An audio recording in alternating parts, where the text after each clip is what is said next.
Hello everyone. I hope you all are fit and fine, doing well, and lots of love to my beloved students out there. I believe you all are doing a good preparation back home. And as a mentor, as your friend, I am again there with a new video today.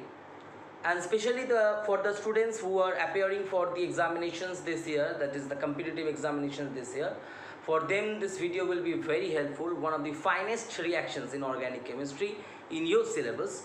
And obviously those who are there in class 12 this year, that means they will appear in all the competitive level examinations in the next year. So for them also this video is very helpful. A very important reaction in organic chemistry, which is Cannizzaro reaction. So as you can see, we have already there on the board Cannizzaro reaction. So let us first understand why this reaction and what are the different requirements for this reaction to be successful, what we aim for, what is our target, and obviously we will get into the detailed mechanism, and also we'd like to talk about the different types of different varieties for this reaction. A complete uncut video is going to be presented in front of you. Okay, so Cannizzaro reaction, पहले बच्चों आपको समझना है कि Cannizzaro reaction में आपका requirement क्या है. ठीक है, तो सबसे पहला है कि इसमें आपको एक एल्डिहाइड चाहिए. क्या चाहिए? एक एल्डिहाइड चाहिए. ठीक है बच्चों, कौन सा एल्डिहाइड है ये? एल्डिहाइड वो होगा जिसके पास कोई अल्फा हाइड्रोजन नहीं रहेगा. देखो, इस रिएक्शन का हर एक एस्पेक्ट जो आप लोगों के सिलेबस में है उससे थोड़ा ज़्यादा जो आ सकता है कॉम्पिटिटिव में, वो हर एक चीज़ मैं डिस्कस करने वाला हूँ इस वीडियो में. तो सबसे पहला मैंने क्या बोला कि रिक्वायरमेंट क्या है ना, एल्डिहाइड होना चाहिए जिसके पास कोई अल्फा हाइड्रोजन नहीं है. जैसे कि एग्जांपल के तौर पे सबसे चहीता हम लोगों का इसको ले सकते हो, मिथानल, सबसे छोटा एल्डिहाइड. तो मिथानल ये हो सकता है, मिथानल. तो ये आपका एल्डिहाइड ग्रुप है, CHO. अब इसके बाजू में कोई कार्बन है ही नहीं, तो अल्फा हाइड्रोजन नहीं है. अल्फा हाइड्रोजन नहीं है मतलब अल्फा कार्बन नहीं है, यानी अल्फा हाइड्रोजन नहीं है. तो ये आपका चल सकता है, छोटा एल्डिहाइड. सबसे आप PHCHO ले सकते हो.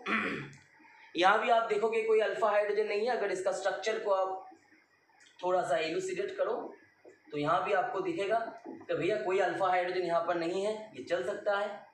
तो ये दोनों खास करके बहुत ही ज़्यादा यूज़ होता है अगर हम लोग Cannizzaro रिएक्शन करना चाहें तो. हालांकि और भी एल्डिहाइड्स है जिसमें Cannizzaro रिएक्शन हम लोग यूज़ कर सकते हैं, लेकिन ये दोनों ही हम लोगों का पॉइंट ऑफ डिस्कशन होगा मोस्टली. अब एक सवाल है कि सर अल्फा हाइड्रोजन यहाँ रह जाए तो क्या होगा? तो देखो, क्योंकि वो एक अलग सा रिएक्शन का पार्ट है. Basically that is a part which is concern about aldol condensation. ठीक है, a separate reaction that is also very very important reaction in your syllabus.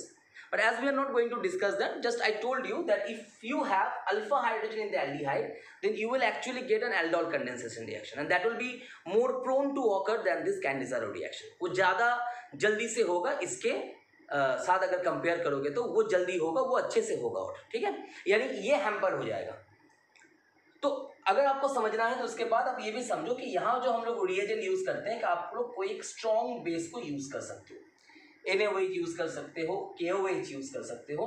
Generally हम लोग एक स्ट्रेन यूज़ करते हैं 50% का. हालांकि आप इसमें थोड़ा सा कम बेसी करके भी इसको यूज़ कर सकते हो. इसका एस्पेक्ट भी मैं बताने वाला हूँ कि ये जो परसेंटेज है, ये जो कॉन्सेंट्रेशन है बेस का, उसका क्या मायने रखता है, वो क्या मायने रखता है, उसका क्या वैल्यू है, उसका क्या क्रेडिबिलिटी है इस पूरे रिएक्शन में. ठीक है, तो देखो, पहला तो हम लोगों को कुछ खाना पकाना है घर के अंदर, किचन के अंदर कुछ खाना पकाना है. तो खाना पकाने के लिए क्या चाहिए बच्चों?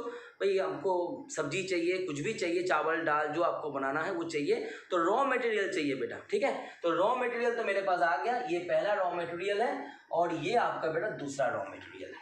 ठीक है, समझ में आया आप लोगों को? अभी हमको देखना पड़ेगा कि सर इसमें प्रोडक्ट क्या आएगा. ठीक है, इसको मैं हटा देता हूँ. तो देखो बेटा इसमें आप प्रोडक्ट देखना पड़ेगा, प्रोडक्ट क्या आता है। तो देखो मैं एक सिंपल से एग्जांपल देता हूं आपके पास, जैसे आपके पास मान लीजिए HCHO है, ठीक है सर।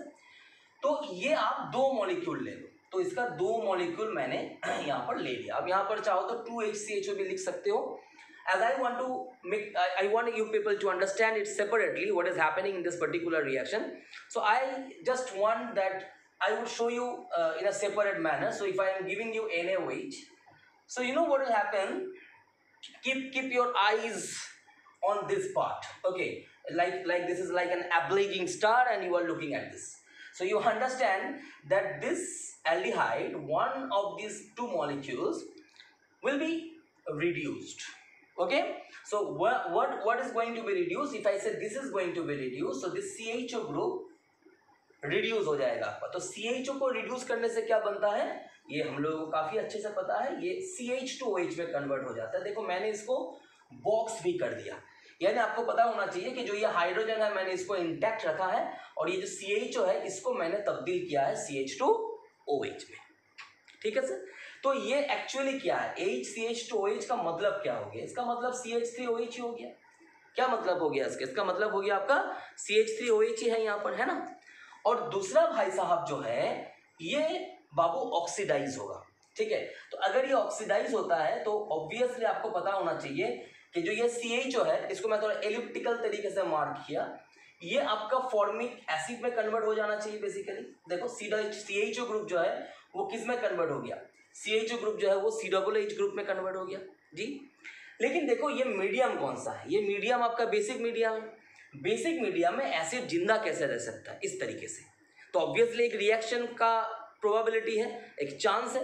और जैसे मैंने इसको NaOH दे दिया, यानी बेस दे दिया, बेसिक मीडियम है, तो ये बेसिकली HCOONA में कन्वर्ट हो जाएगा, यानी सोडियम फॉर्मेट में कन्वर्ट हो जाएगा, है ना। क्योंकि कैसे रह सकता है, आप बोलोगे कि मैं एक काम करता हूँ, एक गमले में मैं कुछ दूध को उबाल रहा हूँ, ठीक है, और उसी दूध में मैं कुछ नींबू का रस को भी मिलाऊंगा, और जो दूध है वो दूध जैसा ही रहेगा, और नींबू का रस जो है वो नींबू का रस जैसा रहेगा। यार ये कैसे हो सकता है, क्योंकि अगर आप उस दूध के अंदर नींबू का रस दोगे तो उसमें आपका वो छना बनाएगा, है ना, उसमें वो आगे उसको और ठीक से पकाओगे तो उसको कन्वर्ट कर सकते हो, आप पनीर बना सकते हो उससे, है ना। तो वो आप दूध नहीं रह सकता उसमें, क्योंकि उसमें आप लेमन जूस ऐड कर दिए हो, उसमें आप लेमन जूस ऐड कर दिए हो, तो वो आप कभी भी आप उसको दूध के रूप में अलग और लेमन जूस का अलग नहीं कर सकते, वो दोनों एक रिएक्शन कर लेगा, है ना जी, और रिएक्शन करके वो छना बना देगा, है ना। तो अभी समझो ध्यान से कि यहाँ पर जब आप ये फॉर्मेल्डिहाइड को आप ऑक्सीडाइज कर रहे हो बच्चों, और वो किस में कन्वर्ट हो रहा है, वो कन्वर्ट हो रहा है आपका फॉर्मिक एसिड में। अब अगर उसको आप बेसिक मीडियम में रखे हो बच्चों, तो उसको तो डेफिनेटली इसमें कन्वर्ट होना चाहिए, सोडियम फॉर्मेट में कन्वर्ट हो जाना चाहिए। चलिए, अगर आप इसको बाद में कन्वर्ट करना चाहते हो कि मैं इसको सर फिर से एसिड में कैसे कन्वर्ट करूं, तो इसको एसिडिफाई कर दो, यानी इसको एसिडिक हाइड्रोलिसिस कर सकते हो, यानी एसिड मीडियम में इसको रख सकते हो, तो ये HCOOH कन्वर्ट हो जाएगा। लेकिन फाइनली अगर मैं देखूं तो देखो ये प्रोडक्ट होना चाहिए कि अगर ये आपके पास 2HCHO है, तो यहाँ पर अगर आप एक NaOH दे रहे हो 50% के स्ट्रेन में, उसका मात्रा आप यूज कर रहे हो, तो यहाँ पर एक मॉलिक्यूल आपका रिड्यूस होकर CH3OH हो गया, और दूसरा वाला जो हो गया उसमें ये करेस्पॉन्डिंग सोडियम सॉल्ट में बच्चों कन्वर्ट हो गया, ठीक है। I hope it is filming correctly, या it is filming very well. So now I can understand that this CH3OH plus HCOONA, ये दोनों आपका प्रोडक्ट यहाँ पर आ रहा है, ठीक है। यही रिएक्शन है जो कि आपका कैनिज़र रिएक्शन का मेन प्रोडक्ट के रूप में आ जाता है। तो क्या हम लोग कह सकते हैं कि सर ये एक नेचर ऑफ रिएक्शन अगर इसका हम डिस्कस करें तो ये सर ऑक्सीडेशन रिडक्शन जैसा है? हाँ जरूर है, क्योंकि इसमें एक मॉलिक्यूल तो आपका रिड्यूस हो रहा है और दूसरा मॉलिक्यूल ऑक्सीडाइज हो रहा है, तो आप कह सकते हो कि ये एक तरीके का ऑक्सीडेशन रिडक्शन मेथड भी है, कोई गलती नहीं वो कहने में, ठीक है। तो आप इसको ऑक्सीडेशन रिडक्शन के रूप में सोच सकते हो कि इसका नेचर ऑफ रिएक्शन जो है वो ऑक्सीडेशन रिडक्शन टाइप का है, ठीक है। अभी देखो जो समझना है हम लोगों को, तो वो समझना क्या है कि सर ये रिएक्शन का वे क्या है, ये कैसे चल रहा है, हाउ इट इज वर्किंग, ठीक है ना।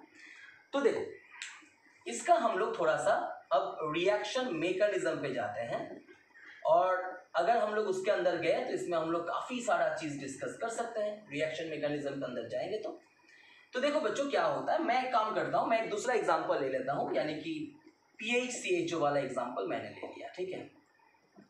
ये आपका स्टेप 1 वाला पार्ट हम डिस्कस करने वाले हैं। तो आपके पास बेंजल्डिहाइड है, बेंजल्डिहाइड आपके सामने आ गया, जो कि आपका कोई अल्फा हाइड्रोजन नहीं है, उसके अंदर कोई अल्फा हाइड्रोजन नहीं है, तो वो कैनिज़रो रिएक्शन देने के लिए काफ़ी अच्छे से सुइटेबल है। It's very much suitable, is a very apt molecule which can actually perform the Cannizzaro reaction. So देखो इसमें अगर हम OH माइनस को यूज करते हैं बच्चों, OH माइनस को यूज करते हैं, तो आपको समझना है कि इसमें हो क्या रहा है बेसिकली। देखो ये कार्बन और ऑक्सीजन का बॉन्ड जो होता है बेटा, उसमें तो आपको पता ही है कि उसका पोलरिटी है, CO बॉन्ड जो है वो किधर ओपन करेगा, टुवर्ड्स ऑक्सीजन ओपन करेगा, है ना, क्योंकि ऑक्सीजन का जो इलेक्ट्रोनेगेटिविटी है वो कार्बन से ज़्यादा होता है। तो अगर ये बॉन्ड इधर ओपन करेगा तो ये C के पास क्या आएगा, प्लस चार्ज आएगा, यानी ये एक न्यूक्लियोफिलिक सेंटर हो जाएगा ना, यानी तब ये OH माइनस यहाँ पर ध्यान से देखिए, यहाँ पर जो स्टेप 1 है उसमें जो OH माइनस है बेटा वो न्यूक्लियोफाइल का काम कर रहा है, बेस का काम नहीं कर रहा है। आपको पता होना चाहिए न्यूक्लियोफाइल और बेस में डिफरेंस क्या है। मैंने देखा है कि काफ़ी बच्चों को ये सिंपल अंतर नहीं पता, उसमें भी नेगेटिव दिख रहा है, इसमें भी नेगेटिव दिख रहा है। सब लोग समझता है कि न्यूक्लियोफिलिसिटी और basicity always go parallel to each other, never, always they do not go parallel to each other. बहुत सारा मायने रखता है, सॉल्वेंट का मैटर करता है, रिएक्शन पार्टनर मैटर करता है, बहुत सारा चीज़ मैटर करता है यहाँ पर, ठीक है। तो यहाँ जो समझने का जरूरी है कि ये जो OH माइनस है, हालांकि हम लोगों ने उसको बेस जैसा ही लिया, लेकिन बेस का मतलब क्या होता है, एब्स्ट्रैक्शन। बेस का मतलब क्या होता है, ध्यान दीजिएगा उस वर्ड को, एब्स्ट्रैक्शन, ABSTRACTION, एब्स्ट्रैक्शन। आप एब्स्ट्रैक्ट कर रहे हो, किसको एब्स्ट्रैक्ट कर रहे हो, प्रोटॉन को एब्स्ट्रैक्ट कर रहे हो। यानी एक बेस कौन होता है, मुझे लगता है कि it is very much pertinent to discuss this thing here. Base वो होता है बेटा जो जाके आपका प्रोटॉन को खींच के निकाल लेगा, वो बेस का काम करता है, ठीक है। और ये थर्मोडायनामिक, बेसिसिटी जो होता है ना, वो एक थर्मोडायनामिक टर्म है। लेकिन न्यूक्लियोफाइल का काम क्या है, देखो अगर हम इसमें लोन पेयर भी रखते हैं या इसमें नेगेटिव भी रखते हैं, तो ये सीधा जाके यहाँ अटैक कर देगा, जुड़ जाएगा दोनों, they will just simply attach. तो ये होता है न्यूक्लियोफाइल का काम, समझ में आया बात। और बेस का क्या होता है, बेस का होता है कि आपके पास आप जा रहे हो और किसी से कुछ छीनना चाहते हो, छीन के अपने तरफ करना चाहते हो, उसको बोलते हैं बेसिसिटी। और न्यूक्लियोफिलिसिटी क्या है, you are just going and you are trying to attach with the target molecule, you are trying to attach with the target substrate over there and you want to make a new product, is a kind of addition reaction. तो वो होता है nucleophile, इसलिए हम लोग बोलते हैं ना न्यूक्लियोफिलिक एडिशन, काफ़ी ज़्यादा चर्चे में रहता है ये टर्म, है ना। तो यहाँ समझो कि यहाँ पर जो OH माइनस है, जो कि हालांकि एक बेस ही है, it is a base, but it is now working as a nucleophile, because whoever is a nucleophile occasionally that can work as a base, and whoever is a base occasionally that can work as a nucleophile, and both the participation by the same substrate, same molecule, same ion possible. But you have to understand where is the requirement, and where is the requirement of what. You may require base at some point of time, you require a nucleophile at some point of time. Same thing is being used as a nucleophile and a base, but the aspects are different. So you have to understand the aspect. Are you getting my point? So in this particular case, this OH minus is working as a nucleophile and it is going to attack on this point. So it is giving you what? PHCO minus HOH. Lovely. ये बन गया। तो sir इसको क्या कह सकते हैं हम लोग, इसको एक मोनो एनायन कह सकते हो, कह सकते हैं ना, इसको हम लोग एक मोनो एनायन कह सकते हैं, जरूर कह सकते हैं इसको। इसमें एक सिंगल नेगेटिव चार्ज हमको दिख रहा है ऑक्सीजन के माथे पे, तो एक मोनो एनायन है। अब देखिए स्टेप 2 पे आते हैं हम लोग, ठीक है, ध्यान से नोट कर लीजिएगा क्योंकि मुझे इसको मिटाना पड़ेगा थोड़ा देर बाद। अब हम लोग का होता क्या, देखो ये जो मोनो एनायन है, ये मैंने क्या बोला था कि ये कार्बन ऑक्सीजन का जो बॉन्ड होता है वो थर्मोडायनामिकली बहुत ज़्यादा स्टेबल है, बहुत ज़्यादा स्टेबल है। उसको अगर आप तोड़ देते हो तो ये ऐसा होता है कि आपने किसी से पैसा उधार लिया और पैसा आपको वापस करना है, आज नहीं तो 2 दिन बाद करना है, तो यहाँ क्या होता है, यहाँ पर भी वही है कि ये बॉन्ड अगर आप ओपन किए हो तो ये बॉन्ड फिर रिफॉर्म होने का कोशिश करेगा, क्योंकि ये जो प्रोसेस था इसमें ये एक स्टेबल चीज को आपने तोड़ दिया है, यानी एक अनफेवरेबल चीज को आपने अंजाम दिया है। तो नेक्स्ट स्टेप में जो भी आपने पाप किया है उसका प्रायश्चित कर लीजिए, ठीक है। तो इसके साथ क्या हो रहा है, अब यहाँ पर एक और बेंजल्डिहाइड लगा रहे हो आप, बात समझ में आ रहा होगा। अब जैसे देखो बेटा ये इधर आ रहा है, अब यहां से कोई अच्छा ग्रुप जो होगा जिसको लीव करना चाहिए, तो कौन लीव करेगा यहाँ से, ये तो बहुत ही खराब लिविंग ग्रुप है, ये चल गया तो पूरा रिएक्शन का जो अस्तित्व है वही खत्म हो जाएगा। तो यहाँ पर ऑब्वियसली यहाँ पर भी देखो ये पॉजिटिव नेगेटिव होता है, तो ये कार्बन के पास क्या है, पॉजिटिव है, तो उसको नेगेटिव चाहिए। और कार्बन के साथ जुड़ने के लिए कार्बन अगर छोड़ दिया जाए तो हाइड्रोजन से बढ़िया कौन होगा, पूरा ऑर्गेनिक केमिस्ट्री खड़ा हो गया कार्बन और हाइड्रोजन से, हाइड्रोकार्बन से। तो बेटा इसमें जैसे ये जाएगा ये हाइड्राइड आयन यहाँ जाएगा, इसको हाइड्राइड बोलेंगे क्योंकि यहाँ पर ये दोनों इलेक्ट्रॉन को अपने तरफ खींच के लेके जा रहा है। बात समझ में आ रहा है आप लोगों को। तो ये हाइड्राइड पूरा यहाँ पर ट्रांसफर हो गया, तो इस स्टेप को हम लोग बोल सकते हैं हाइड्राइड ट्रांसफर, इसको हम लोग बोलते हैं हाइड्राइड ट्रांसफर। और आपको जानकारी दे दें कि जो ये हाइड्राइड ट्रांसफर वाला प्रोसेस है जो आप देख सकते हो बेटा, यही स्लो स्टेप है। इसमें हम एक क्विज करने वाले हैं अभी आप लोगों के साथ, और ये आपका रेट डिटरमिनिंग स्टेप भी है, यानी जो स्लो स्टेप होता है वो रेट डिटरमिनिंग स्टेप होता है। केमिकल काइनेटिक्स में आपने पढ़ा है। मुझे आपसे एक सवाल पूछना है, या जो भी व्यूअर्स है इस वीडियो का उनसे एक सवाल पूछना है, क्या आप मैथमेटिकली प्रूव कर सकते हो या मैथमेटिकली आप एक्सप्लेन कर सकते हो कि why a slow step is the rate determining step for a particular reaction. ये बहुत ही अहम सवाल है, इसका जवाब बहुत जन इधर उधर से बना देता है, लेकिन इसका जवाब बहुत scientific and logical and mathematically proven है। थोड़ा सा काइनेटिक्स का आइडिया लगा कि क्या आप इसको प्रूव कर सकते हो कि why the slow step is the rate determining step. तो देखो अभी आप लोगों के सामने जो साफ साफ दिख रहा है कि ये भाई साहब इधर आ गया, ये हाइड्राइड को ट्रांसफर करना चाहता है, कार्बन इसको लेना भी चाहता है, तो ये सर आपका हो गया PHCOOH, यानी देखिए तो यहाँ से बेंजोइक एसिड बन गया है, प्लस इधर से आपको बनेगा PHCHHO-,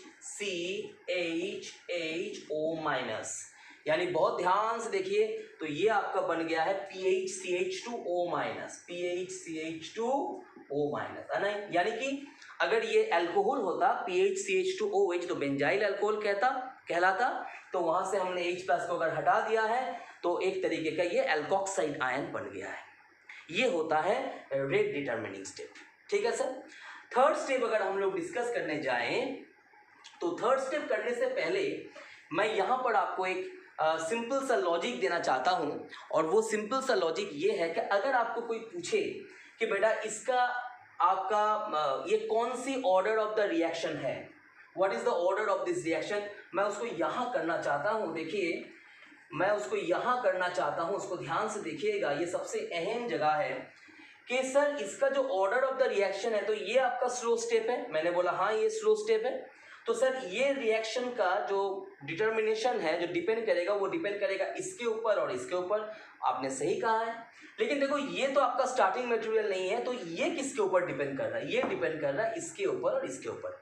यानी अगर मैं इसका रेट देखूं, if I look at the rate of this, तो दैट इज इक्वल्स टू आपका एक तो आपका हो गया ये वाला बेंजाल्डिहाइड, ये वाला बेंजाल्डिहाइड, और दूसरा हो गया ये वाला जो कि अल्टीमेटली ये बेंजाल्डिहाइड और इससे मतलब करता है, तो ये PHCHO into OH-। तो बेटा ये कौन सा ऑर्डर का हो गया, ये हो गया आपका थर्ड ऑर्डर का रिएक्शन। देखिए ध्यान से, ये सबसे अहम जगह है जो कि बहुत बच्चे को पता ही नहीं होता है, काफी जगह पे ये चीज को हाईलाइट ही नहीं किया जाता है। तो ये कौन सा ऑर्डर काइनेटिक्स है, तो सर ये आपका थर्ड ऑर्डर काइनेटिक्स है। ये कौन सा ऑर्डर काइनेटिक्स है बताइए, ये थर्ड ऑर्डर काइनेटिक्स है। नॉर्मली अगर हम लोग कहें तो हम लोग कह सकते हैं कि ये थर्ड ऑर्डर काइनेटिक्स है, लेकिन बच्चों आपको मैं बताना चाहता हूं कि कभी कभी ये रिएक्शन जो है ये फोर्थ ऑर्डर का भी होता है। कौन सा ऑर्डर का होता है, ये फोर्थ ऑर्डर का होता है। और वो कैसे होता है मैं आपको बताता हूँ। जो ये मोनो एनायन आपने देखा ना अभी थोड़ा देर पहले, PHCO माइनस HOH, ये जो बेटा मोनो एनायन है ये आपका एक बेस के साथ रिएक्ट करता है। देखिए ध्यान से, ये क्या करता है बच्चों, बेस के साथ रिएक्ट करता है। और ये कब करता है, व्हेन, ये सबसे अहम चीज है जो मैंने स्टार्टिंग में आपको बताया, when the concentration of the base is high।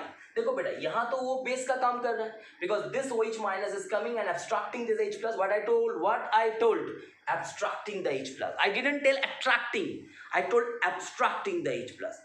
that is the sign that it is going to be a good base। clear? So definitely, because you understand again, as I told you that time, that basicity is a thermodynamic term, whereas nucleophilicity is a kinetic term। One more time, basicity is a thermodynamic term, nucleophilicity is a kinetic term। Is it clear to all of you? So this OH minus is taking this H plus and this is giving you PHCO minus, O minus and H। Yes, so this is now giving you a dianion, my dear students। This is giving you a dianion, and in that case when you are having the dianion, so then the step 2 will also change, because this is having extra। so the step 2 will be like this, you are having PHCO minus HO minus and that is reacting with this PHCHO, my dear students।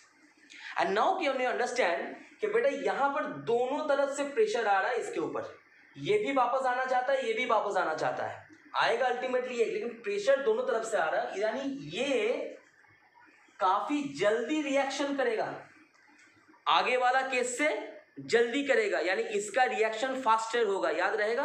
यानी जब आप concentration of base बढ़ा दोगे तो kinetics कौन सा order का हो जाएगा, फोर्थ ऑर्डर का, क्योंकि ये एक्स्ट्रा जो आपने बेस लगा दिया इसको काउंट करना है, तो ये कौन सा ऑर्डर काइनेटिक्स हो जाएगा, फोर्थ ऑर्डर काइनेटिक्स। याद रहेगा, ये कौन सा ऑर्डर हो जाएगा, फोर्थ ऑर्डर काइनेटिक्स। क्या ये रिएक्शन थर्ड ऑर्डर से बढ़िया होगा, जी जरूर होगा, क्योंकि यहाँ पर हाइड्राइड ट्रांसफर जो है वो काफी अच्छे तरीके से होगा, क्योंकि यहाँ पर दोनों तरफ से प्रेशर आ रहा है। आप पढ़ाई नहीं कर रहे हो, पहले मम्मी प्रेशर दे रही थी, पापा उतना कुछ नहीं बोल रहे थे, तो आपने मम्मी को उतना केयर नहीं किया, या मम्मी आपका कुछ नहीं बोल रही है, पापा बहुत कुछ बोल रहे थे, तो आपने पापा को इग्नोर किया। मम्मी पापा दोनों मिलकर आपके पीछे पड़ गए कि आपको पढ़ाई करना है, तो आपको कहीं से भी भागने का मौका नहीं है। तो वही हो रहा है कि मम्मी भी प्रेशर दे रहा है, ये भी पापा भी प्रेशर दे रहा है, तो ये इसको जाना ही पड़ेगा पढ़ने, इसको क्लासेस जाना ही पड़ेगा, है ना जी।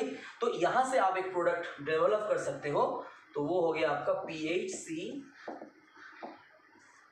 ये आपका आ गया, sorry PHC double O minus हो गया, और यहाँ पर आपको वापस वही PHCH2O माइनस। आशा करते हैं बच्चों आपको अभी तक समझ में आया है। वीडियो को 2 बार 3 बार इसको रिवाइंड करके आप समझ लो, ताकि आपको कोई जगह पे कंफ्यूजन नहीं रहे। और जैसा मैंने कहा है, ऑलवेज यू कमेंट दैट आपको कहाँ पर प्रॉब्लम है, लेकिन वो क्विज आप लोग भूलना मत कि मैंने आपको क्या कहा, कि आप हमको अगर कमेंट में ये पूरा अच्छे से बता पाओ कि कैसे एक स्लो स्टेप जो है वो डिटरमिनिंग स्टेप है mathematically, so that is a gift for you, for each and everyone who can answer this properly.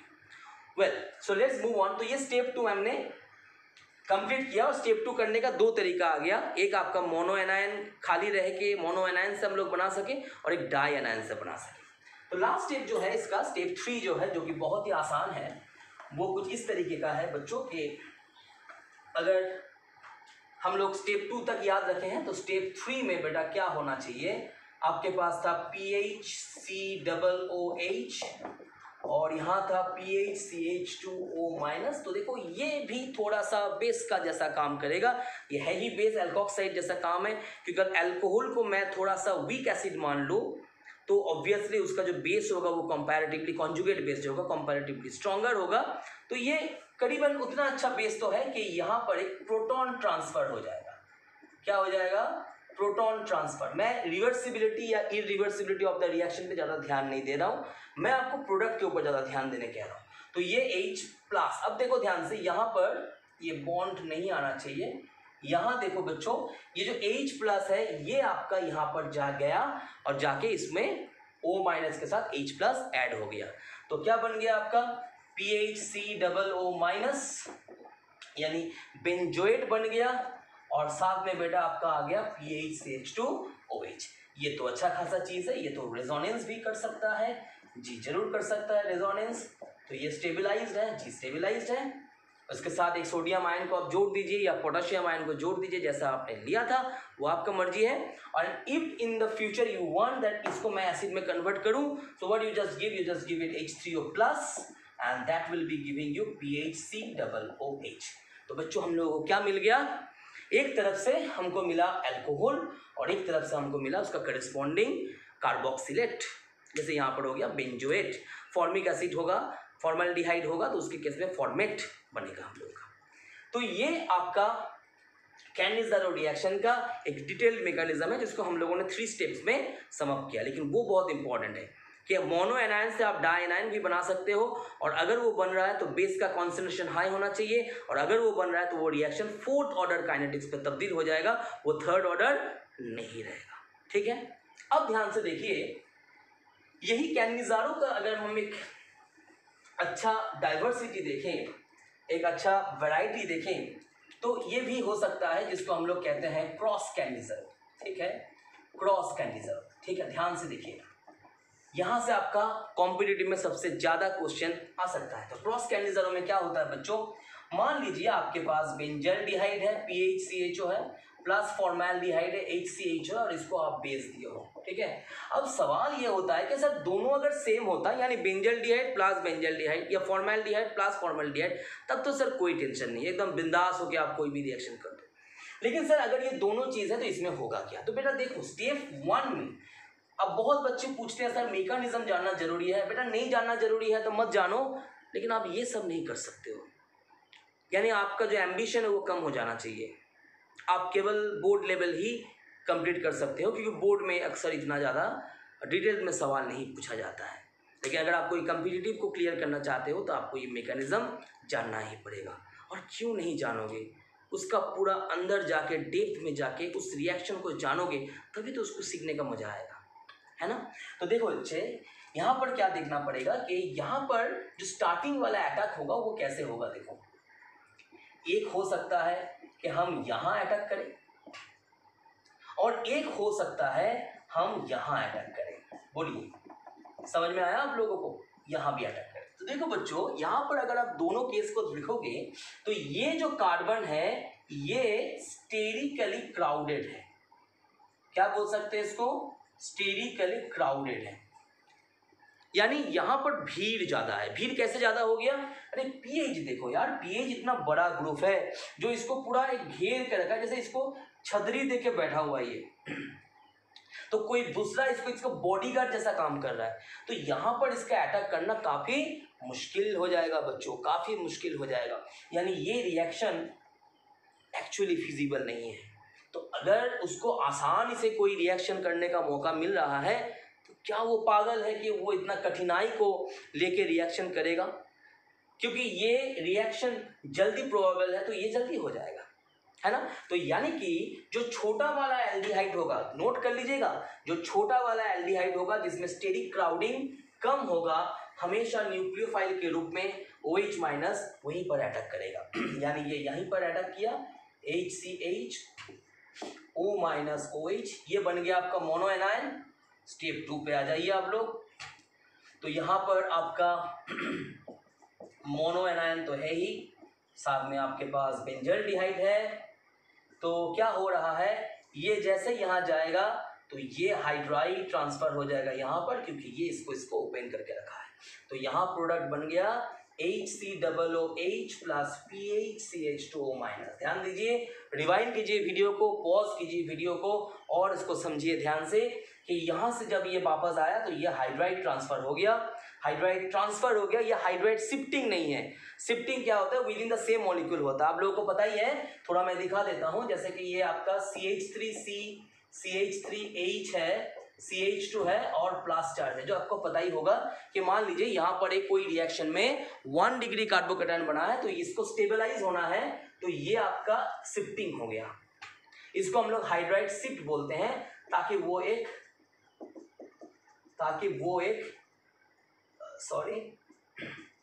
एक 3 डिग्री कार्बोकैटायन बना पाए, है कि नहीं।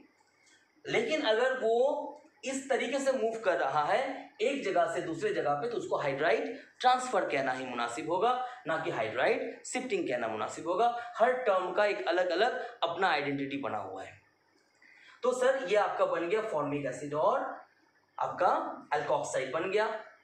तो नेचुरली इसके बाद प्रोटॉन ट्रांसफर होगा, तो वो स्टेप मैं नहीं दिखा रहा हूं। तो जो मैटर ऑफ कंसर्न है, वो मैटर ऑफ कंसर्न ये है, हमेशा याद रखिए इसको, वन मोर टाइम हमेशा याद रखिए, OH माइनस जिसके पास अटैक करेगा वो ही अल्टीमेटली एसिड में कन्वर्ट होगा। वन मोर टाइम, ये जहां पर अटैक करेगा वो ही एसिड में कन्वर्ट होगा, और जो दूसरा वाला रहेगा वो करेस्पॉन्डिंग अल्कोहल कह सकते हो, तो अल्कोहल में कन्वर्ट होगा। यानी जहां OH माइनस अटैक करेगा बच्चों, वहां पर क्या होगा, वो ही एसिड में कन्वर्ट होगा, या आप कह सकते हो कार्बोक्सिलेट में कन्वर्ट होगा। और जो दूसरा वाला है वो किस में जाएगा, वो करेस्पॉन्डिंग अल्कोहल में कन्वर्ट हो जाएगा।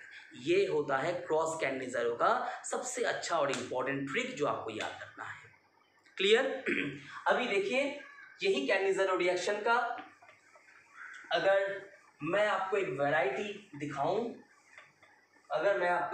दिखाऊं, तो जैसे कि आपके पास है CHO, आपके पास है CHO, ये क्या है, इथेन डायल, इसको क्या बोल सकते हैं, इथेन डायल बोल सकते हैं आईयूपैक नेमिंग के अनुसार, या इसको ईथर डायल बोल सकते हैं, we can call it as ether dial, या इसका सिंपल नेम आप ले सकते हो ग्लाइऑक्साल।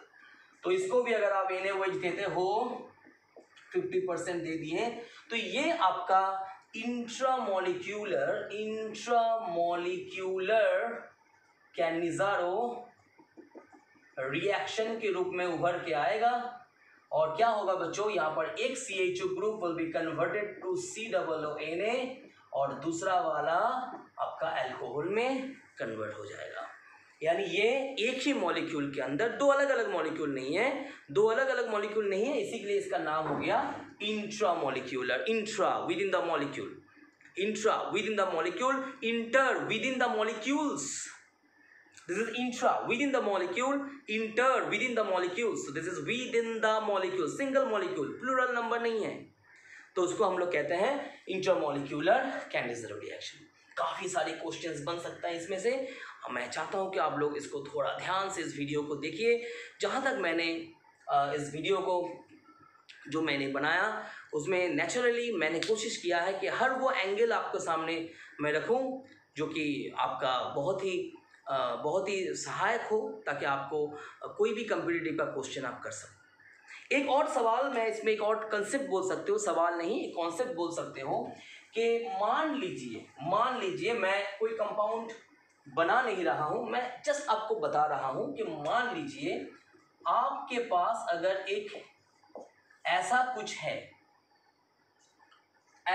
है मान लीजिए, ठीक है, यानी एक तरफ से आपके पास, या फिर इसको आप डबल बॉन्ड भी रख सकते हैं, कोई प्रॉब्लम नहीं है। और मान लीजिए यहाँ पर आपके पास कुछ दूसरा है, जैसे कि आप मान लीजिए यहाँ पर आपके पास PHCHO है, ठीक है। तो बच्चों ये तो बहुत ही आसान हो जाता है, लेकिन यहाँ एक कॉन्सेप्ट है जो आपको जानना है, और ये कमेंट में मैं आपसे पूछूंगा, आप कमेंट में इसका जवाब दीजिएगा कि क्यों होता है। मैं आपको बता रहा हूँ क्या होता है। वो ये है कि अगर ये यहाँ पर जाए तो सवाल ये पैदा हो गया, क्या इसमें ड्यूटेरियम जो है वो यहाँ पर शिफ्ट करेगा या ट्रांसफ़र करेगा, माफ़ कीजिएगा शिफ्ट नहीं बोलना चाहिए, ट्रांसफ़र बोलना चाहिए, या फिर ये हाइड्राइड जो है वो यहाँ पर ट्रांसफ़र करेगा। क्या ड्यूटेरियम यहाँ पर ट्रांसफ़र करेगा या फिर हाइड्राइड जो है वो यहाँ पर ट्रांसफ़र करेगा, ठीक है। तो आंसर क्या होगा, हाइड्राइड ट्रांसफ़र करेगा, ठीक है। जवाब किस तरीके से आएगा आपके पास, कारण क्या है इसका, कुछ तो है, जरा ध्यान दीजिएगा। ये दोनों का बॉन्ड एनर्जी के ऊपर, हिंट मैंने दे दिया, ये दोनों का बॉन्ड एनर्जी के ऊपर। अगर ये बॉन्ड एनर्जी का कॉन्सेप्ट आपके पास है तो ये कॉन्सेप्ट भी आपके पास होना चाहिए। That's all, my dear student, for this Cannizzaro reaction, a wonderful reaction. And the most utility of this reaction is to prepare alcohol and acid in different way, and they are not mixed in the form of ester. I repeat again, this is the last line but not the least line. Very important that अगर हम दोनों को रखते हैं, अगर एक acid है और एक अल्कोहल है, और उसमें अगर थोड़ा सा मीडियम में एसिडिटी बढ़ जाता है या कुछ भी ऐसा होता है जो अनस्टेबल वाला फैक्टर हो जाए, तो वो एसिड और अल्कोहल मिक्स करके एस्टर बनता है। लेकिन यहाँ पर वो पॉसिबल नहीं है।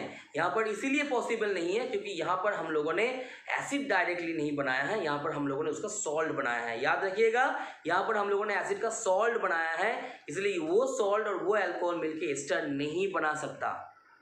इसलिए वो दोनों रिएक्शन करके क्या नहीं बना सकता, एस्टर नहीं बना सकता। ये एक बहुत ही महत्वपूर्ण यूटिलिटी है इस रिएक्शन का। हालांकि इसका और भी इंडस्ट्रियल एस्पेक्ट्स है जो कभी हम डिस्कस करेंगे आप लोगों के साथ। I hope you all like this video. Please do like the video, subscribe my channel, press the bell icon, education for. Thank you very much.